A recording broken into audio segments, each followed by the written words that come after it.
The Wampus Cat, East Tennessee's Screaming Shadow. There's so many different descriptions of the Wampus Cat, no one actually knows what it truly looks like.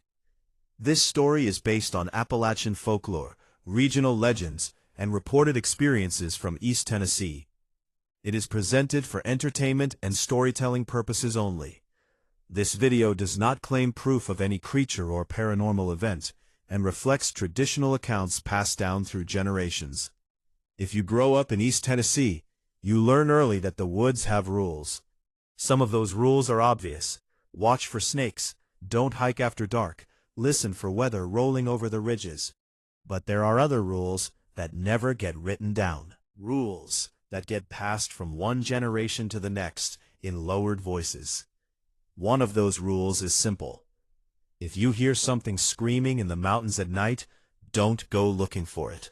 That warning usually comes with a name, the Wampus Cat. The first time I heard about it, I was young enough to think it was just another story, meant to scare kids into staying close to the house. But the older I got, the more I realized something strange. Everyone described it a little differently, yet the fear in their voice was always the same. They say the Wampus Cat looks like a massive wildcat. Bigger than a bobcat, heavier than a cougar. Some claim it walks low and silent on four legs. Others swear they saw it stand upright for just a second, long enough to make their stomach drop. Its eyes are always the same, bright, glowing, watching. Stories place the Wampus Cat deep in the Appalachian Mountains, especially around East Tennessee hollers, ridgelines, and old logging roads, where cell service dies and the woods press in close. Farmers have reported livestock found torn apart, but barely eaten. Hunters talk about tracks too large for any known cat, appearing overnight and vanishing just as quickly. But the thing that people remember most is the sound, the scream.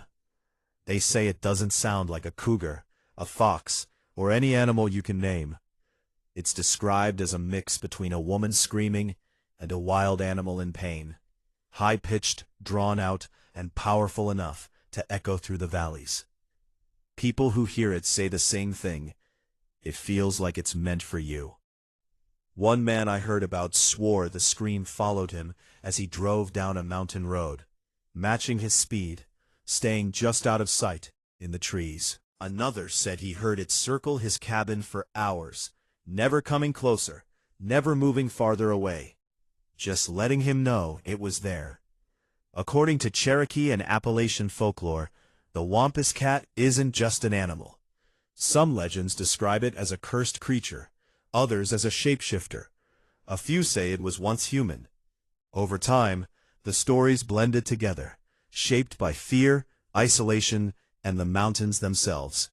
What's unsettling is how often modern reports line up with the old stories. People describe that same feeling of being watched, that sudden silence in the woods when everything goes still at once, the instinct to leave immediately, even when there's no obvious danger.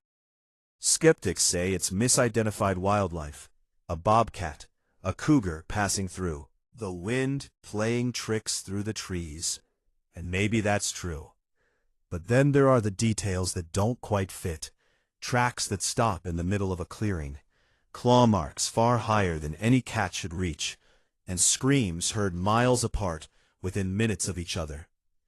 In Appalachia, folklore doesn't survive because it's dramatic. It survives because it's useful. Stories like the Wampus Cat kept people from wandering too far, too late, into places where help wouldn't come. And maybe that's all it ever was. Or maybe the mountains still have something that doesn't want to be found.